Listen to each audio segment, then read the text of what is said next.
આપણે ભૌતિક અને રાસાયણિક ફેરફાર જોયા.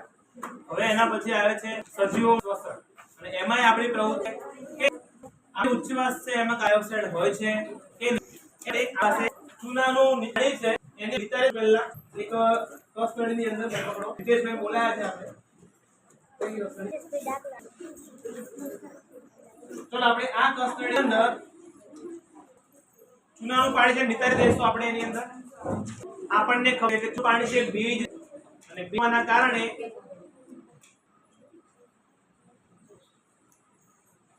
એમાં શું રાસાયણિક ફેરફાર છે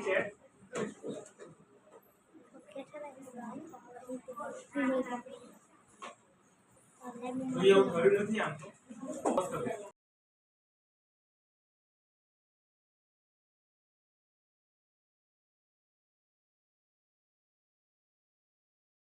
ચૂનાના નીકળ્યા પાણીની અંદર હિતેશભાઈ સ્ટ્રો વડે ફૂંક મારશે અને પછી ફૂંક મારશે.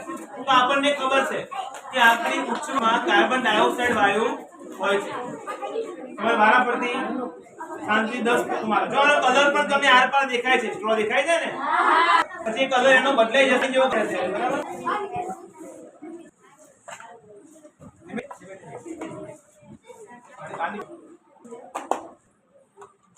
નથી આ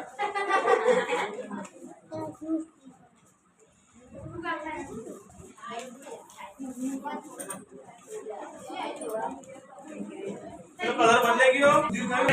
તો આ પર દેખાતી નથી. જો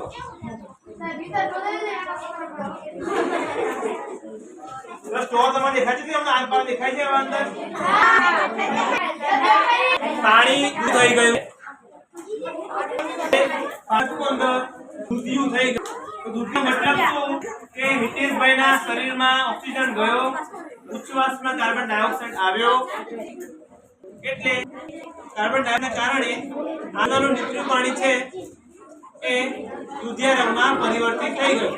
એટલે આ આપણી સાબિતી છે કે આપણા ઉચ્છવાસમાં કાર્બન ડાયોક્સાઇડ વાયુ